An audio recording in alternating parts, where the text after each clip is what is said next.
The entire neighborhood mocked the white former professor for adopting a black girl, then discovered she was the sole heir to the university where he once taught. They said he was senile, maybe even dangerous. After all, who in their right mind would bring a black child into that neighborhood? Professor Harold Whitmore had spent 37 years teaching philosophy at Hamilton West University, a prestigious, predominantly white institution nestled on the edges of a conservative New England town called Grenswick. After retiring, he moved back into his childhood home on Maple Lanian Avenue where the hedges were trimmed to military precision, and so were the thoughts of those who lived behind them. The trouble started the moment he returned with her. 8-year-old Amara wore no fear on her face, only curiosity. Her small hand clutched Harold's as tightly as her eyes scanned the neighborhood, catching every half-hidden scowl, every whispered insult thrown like pebbles behind curtained windows. Mrs. Redmond at 52 Maple said it first. "It's not right, not at his age." "Does she even speak properly?" asked Mr. Dunleavy, who hadn't spoken to a black person since his army days in the 70s. "She's not family," murmured others. "He's not even her color." By the end of the first week, Harold's mailbox had been smashed 3 times, and someone carved traitor into his white picket fence. But he did not flinch. Inside the house, Harold read to Amara each night by the fireplace Baldwin, Angelou, Dubois. She asked questions. Big questions. The kind that made Harold feel like he was back in his old seminar room, challenging young minds to dig deeper, strip the world down, and see it for what it really was. "Why do they hate me?" she asked one night, her eyes luminous in the firelight. "They don't hate you, Amara. They fear what they don't understand. It's small minds that scream the loudest. But you're white. They should like you." He chuckled softly. "I used to think that too." The months passed, and the whispers grew louder. Harold's invitations to town events stopped arriving. Parents crossed the street to avoid Amara. At the school, she was given the broken crayons, the secondhand books. No one said it outright, but she felt as though they looked at her like she didn't belong. Then came the letter, sealed in gold and crimson, bearing the crest of Hamilton West University. Inside was a notice about the Founders Legacy Trust, a fund Harold had helped create decades ago for those of academic promise who lacked privilege. But there was more. "Dear Professor Whitmore, as per the newly ratified amendments to the university's Articles of Legacy, we are delighted to inform you that your adopted daughter, Amara Whitmore, has been named the sole heir to your endowed chair and the associated trust holdings, contingent upon matriculation. This includes full rights to the Whitmore Library Collection and the Hamilton West Fellowship." Harold's hands trembled. He looked over at Amara, who was feeding crumbs to a squirrel by the window. The irony was brutal.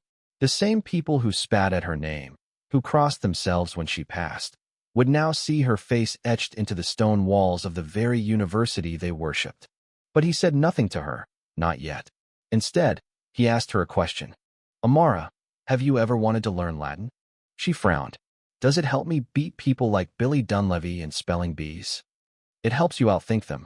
She grinned. "Then yes." Weeks passed. Her mind bloomed like spring after a cruel winter.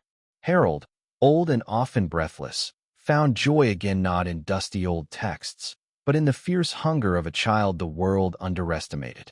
By the time Amara turned 10, she could quote Socrates and dismantle arguments better than any undergraduate Harold had ever taught. Still, the town refused to see. Until the lawsuit. Billy Dunleavy's father had spat on Harold's driveway one morning and, upon being recorded, claimed his rights were violated. The incident went viral.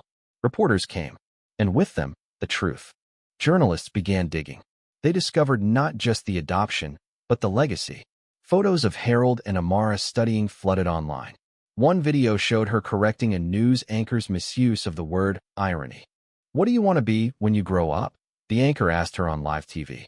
"I don't want to be anything," Amara replied coolly. "I already am someone. I just haven't been acknowledged yet." It exploded. "She's brilliant," one headline read. "Future Ivy Leaguer," said another. But not everyone was impressed. In the shadows of Grenswick, bitterness festered. Harold's home was egged again. Someone left a note. "She'll never be one of us." One night, as the autumn wind howled, Harold sat with Amara by the fire. "You know, when I first brought you here," he said, "I thought I was giving you something: shelter, a name, protection. But I was wrong. She looked up, puzzled. You gave me purpose again. And soon, you'll give this whole place something it doesn't even know it needs. What's that? A conscience. The next day, Hamilton West invited her to speak at the alumni gala. 10 years old. The youngest voice ever heard at the ceremony. And that's when everything began to change.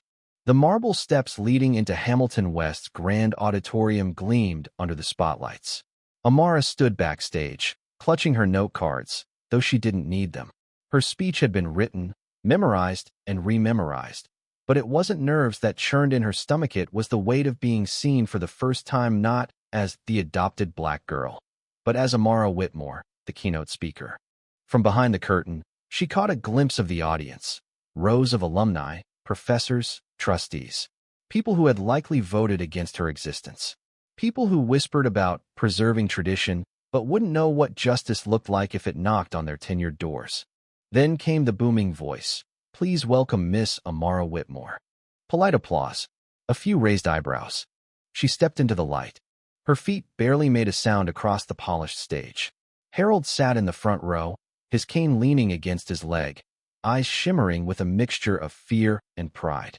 He had told her she didn't have to do this. But she insisted. She needed to speak, and they needed to hear. She paused at the podium. Let the silence linger. Let them get uncomfortable. Then she began. I was born into silence.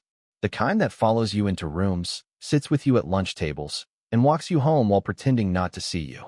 But I also learned that silence is not neutral. It protects the loudest liars and punishes the quietest truths. A shift in the crowd. I live in Grenswick, a town where people smile with their teeth and judge with their fences, where I was told without words that I didn't belong. Not in the school, not in the grocery store, not on Maple Lane, and definitely not in the arms of a white man who dared to call me his daughter. Gasps now. A few murmured protests. Harold bowed his head. I was adopted by a man who knew the cost of truth. Professor Harold Whitmore didn't save me. He saw me. That's rarer and more dangerous. The applause was hesitant, uncomfortable, but real. She spoke for 20 more minutes about education, race, the idea of inherited power, and who gets to pass it on. When she finished, she left the stage without waiting for a standing ovation. It came anyway, 3 seconds later. The town couldn't ignore her anymore. The video went viral. Students across the country reposted it with the hashtag #IamAmara. News anchors called her a modern-day prodigy. And within a week, Hamilton West announced a scholarship fund in her name for black and brown girls in underrepresented academic fields. It was more than symbolic. It was structural. But change, real change, doesn't come without a price. That Sunday, someone threw a rock through Harold's living room window. Attached was a note. You don't belong here. Neither of you. Harold didn't flinch, but Amara did. For the first time, she cried. I don't want to live here anymore, she whispered through tears. Can we move? Harold didn't say no, but he didn't say yes either. Instead, he took her hand and led her outside. The shattered glass glittered on the floor, catching the morning sun like cruel confetti. He stood on the porch, raised his voice. I'm not going anywhere. If you want to take your hate back, you'll have to carry it in daylight. I'll be sitting right here. Neighbors peeked from behind curtains. Some closed them. Others didn't. That week, something shifted. A few days later, a white woman in her 60s rang the doorbell. Amara answered. It was Mrs. Redmond, from 52 Maple. She looked sheepish. I baked banana bread, she mumbled, holding out a warm foil-covered plate. I figured I owed you both. More than this. Harold watched from the kitchen, surprised. Then came Mr. Torres from down the street with a potted plant. A few teenagers dropped by with comic books for Amara. Slowly, the wall around Maple Lane began to crack. But the real test came from Hamilton West itself. The university's board of governors invited Harold and Amara to a private dinner. It was supposed to be celebratory, but it felt clinical. 6 men, 1 woman. All white. All smiling tightly. They congratulated Amara, praised her eloquence, applauded Harold's mentorship. Then came the twist. We want to nominate Amara for early admission, the chair said. She's clearly exceptional. She's 10, Harold replied. She's not a prize pony. Well, of course. It's symbolic, another chimed in. But powerful. Media-friendly. Amara sat silent, watching the room like a chessboard. I don't want to be admitted early, she said calmly. I want to be admitted when I'm ready. Not before.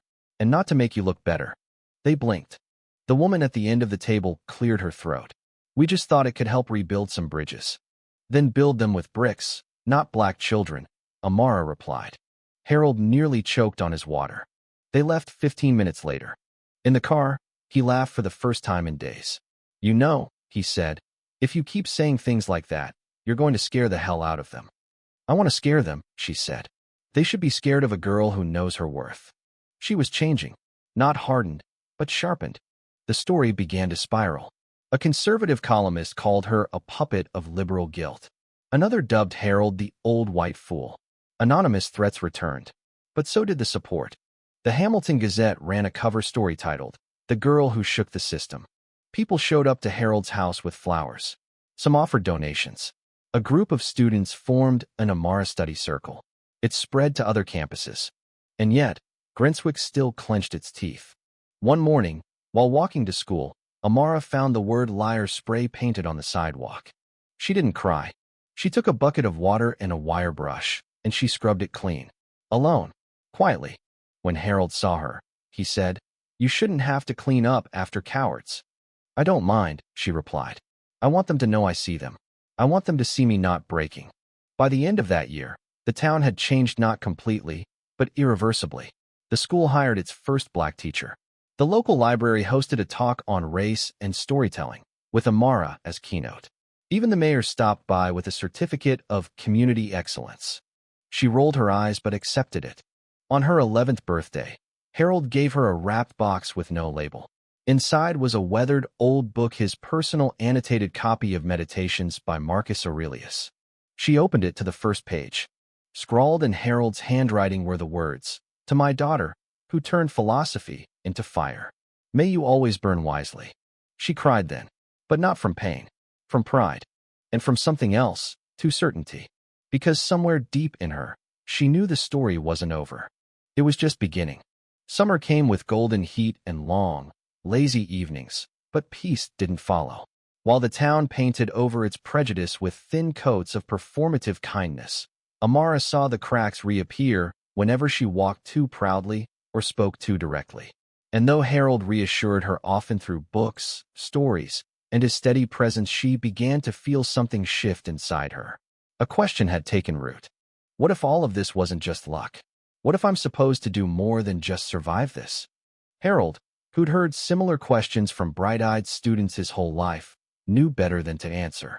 Instead, he nodded slowly. Then let's find out. They began to work. Each day that summer, Amara and Harold studied like revolutionaries in training.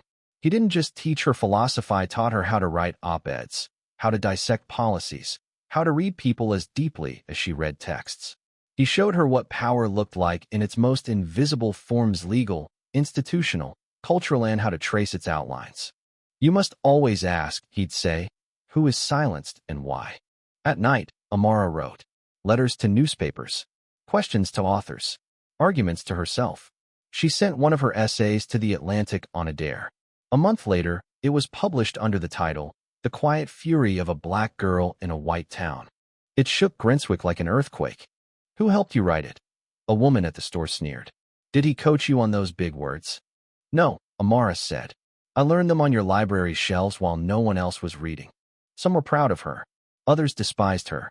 But no one ignored her. Harold watched all this with a heart that was both bursting and breaking. His health was failing faster now, shortness of breath, tremors in his hand, a cough that clung even in the heat. He refused doctors. My body is old, he said, but my time is still mine. Amara didn't fight him. Instead, she listened harder. One afternoon, while sitting in the shade of the old oak tree in their yard, she asked, "Do you think I'll ever be enough for them?" Harold looked at her, forehead wrinkled with something deeper than age. They don't get to decide what's enough. You do. That's the secret they hope you'll never learn. She was quiet. Then, what if I decide I want to lead? He smiled. Then may the world prepare itself. In September, a new school year began. Amara entered 6th grade. But she'd outgrown the curriculum, and everyone knew it. Her teachers, wary of appearing racist, called her advanced, but offered no real challenge.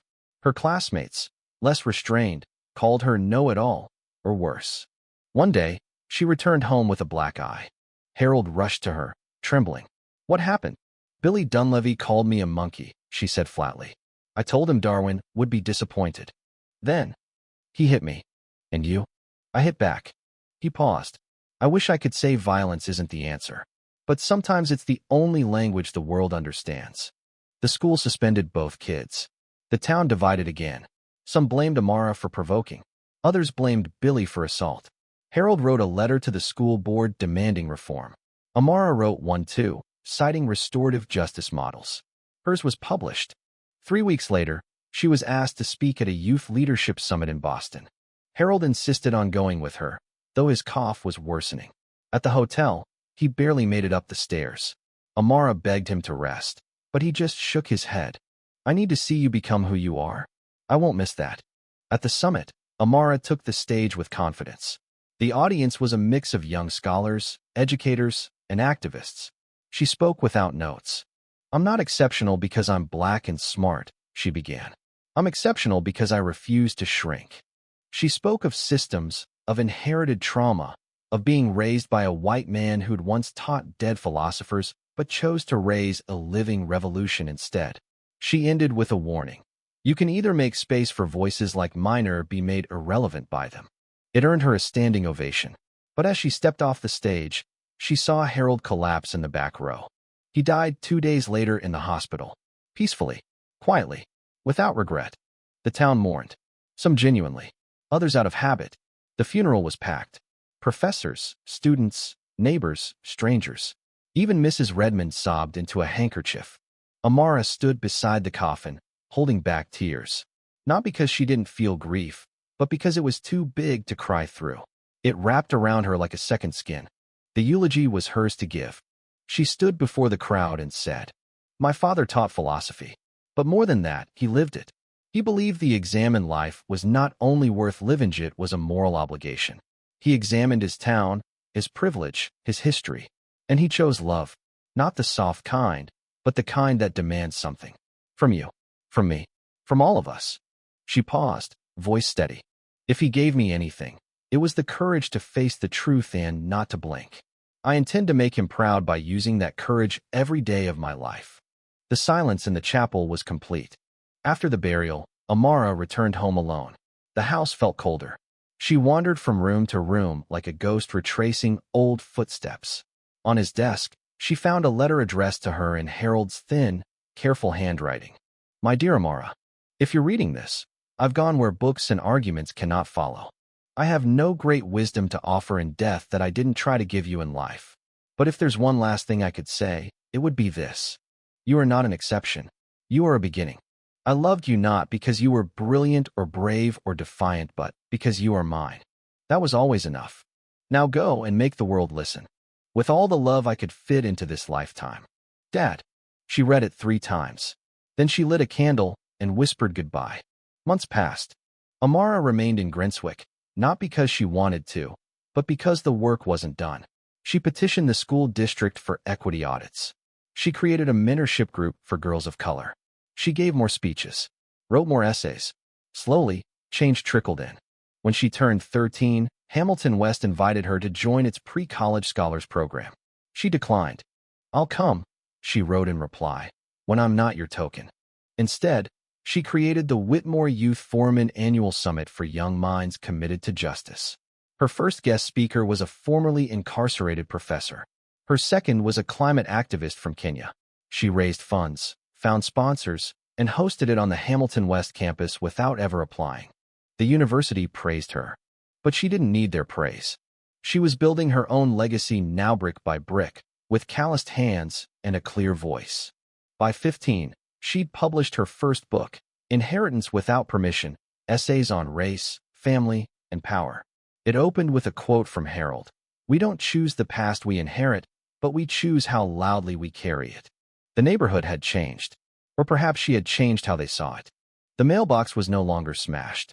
The fence was freshly painted, and the girl who had once scrubbed hate off the sidewalk now stood on it, handing out flyers for a local reading group titled New Voices. People stopped and listened. They always would now. By the time Amara turned 17, she had become a name known far beyond Grenswick. No longer just a symbol, no longer just that girl, she was now a force, a voice, a presence that refused to shrink to fit the mold carved by those who came before her. She had testified before the State Education Board on curriculum bias. She had led a nationwide campaign to reform academic admissions policies, and she had returned Finalito Hamilton West, not as a student, as a guest lecturer. The irony wasn't lost on anyone. She walked through the grand halls once built by the same old money that had tried to exclude her, her steps echoing where Harold once paced, where her very existence had once been seen as an aberration. Now, they handed her the podium. Her lecture, titled Inheritance as Resistance, dissected how institutions protect themselves by appearing to change while doing everything to remain the same. It was biting, precise, and deeply personal. At the end, someone in the back stood up and asked, "What would your father say if he could see you now?" Amara looked at the spot where Harold had once sat, where she'd last seen him nod from the front row. She smiled gently. He'd probably tell me I misquoted Plato. Laughter, and something warmer. The kind of applause that comes not just from appreciation but from surrender. After the event, a young black girl, no older than 10, approached her timidly. "Miss Whitmore, I read your book. I want to write one too." Amara knelt. "What do you want to write about?" The girl shrugged. "Everything. How people stare. How it feels when they call you smart, like it's weird. How? I don't know. How sometimes I feel like I'm only seen when I'm quiet." Amara placed a hand on her shoulder. "Then you must write. Because if you don't, they'll keep deciding who you are without asking you." The girl nodded, eyes wide. That night, Amara sat alone in Harold's study. She still kept the house on Maple Lane. She never changed the wallpaper, never replaced the creaky staircase. The chair where Harold used to read still groaned the same way when she sat in it. His scent had long faded, but not his presence. She lit a candle and opened a new notebook. At the top, she wrote, "Book 2, What We Rebuild." But before she could begin writing, she heard a knock at the door. It was Mr. Dunleavy. Older now, smaller somehow. His son Billy had moved away after high school, left behind a trail of bad grades and worse decisions. Rumors said he worked at a shipping depot 2 towns over. The same boy who'd bloodied Amara's face once. The same boy who'd hated her for merely being seen. She opened the door cautiously. "Evening," he said, hat in hand. "Didn't mean to bother." She raised an eyebrow. "But you are." He nodded, accepting the sting. I wanted to say, I was wrong. We all were. I don't expect forgiveness. I just didn't want to leave it unsaid." Amara watched him, not cruelly, just patiently, like she was studying him, as Harold once taught her to. "Why now?" He looked away. "I read the thing your dad wrote. The letter in your book. The line about choosing how loudly we carry the past. And I think I've been dragging mine behind me like chains. Thought maybe it was time I tried carrying it forward." She said nothing for a long moment, then stepped aside. "Come in. I'll make tea. You can tell me what you plan to do with that burden of yours."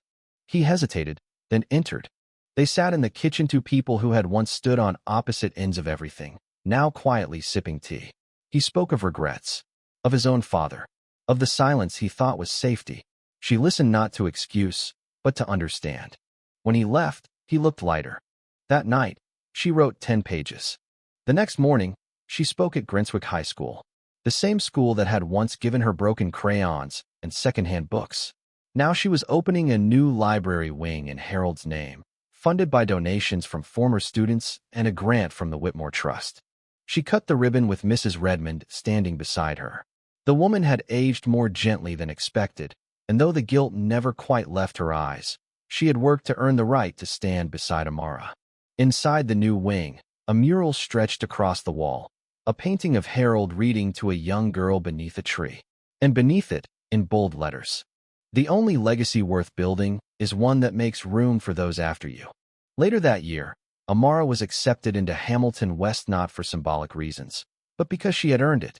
She declined the full scholarship and insisted it be redirected to someone else in need. She paid her way with money Harold had left her, insisting on being a student among students. "Don't put me on a pedestal," she told the dean. "I'm here to learn, not to be your mascot." In her first semester, she led a walkout to protest the university's investment in private prisons. In the second, she helped rewrite the school's ethics curriculum. One night, After a long study session in the Whitmore Library, she sat on the grass near the old fountain and watched the stars. She thought about Harold, about the little girl she used to be, about the girl at the summit, about Billy, about Mr. Dunleavy, about the silence that had once surrounded her like fog. She whispered into the night, "Are you proud of me, Dad?" A wind stirred the leaves. She closed her eyes and let it carry her. Years passed. Amara graduated with honors and entered public service. Not politics service. She created programs for inner-city schools, fought housing inequality, and became a fierce advocate for the forgotten. Every town she stepped into, she remembered Grenswick. Every stage she stood on, she carried Harold with her. Eventually, they named a building after her, a school for gifted students from underserved backgrounds. She hated the name. "I'm not dead yet," she told the committee. But deep down, she understood why it mattered. Why it had to be there. A place that told children like her, "You belong here. You always did." At the grand opening, another girl came up to her. Quiet, brown-skinned, eyes too big for her face. She didn't say anything, just handed Amara a drawing. It was of two people sitting beneath a tree. One was reading, the other was listening. Amara blinked hard. "Did you draw this?" The girl nodded. "Who is it?" "You and your dad." She knelt, smiling through tears. "You drew us perfectly." The crowd behind her grew. There were cameras, lights, applause. But Amara wasn't listening to any of it. She was listening to the silence she had once feared, the silence that had once tried to erase her. And she was filling it with voices, with stories, with the names of people who would never again be forgotten. She had come from rejection, from cruelty, from misunderstanding. But she had not come through it alone. And now, she stood where the world could no longer look away. Amara Whitmore, the girl mocked, the girl doubted. The girl who had once been told she didn't belong was the one writing the next chapter. And this time, no one else would hold the pen. The end. Thank you for listening. If you find it interesting, please like and subscribe to follow the next stories.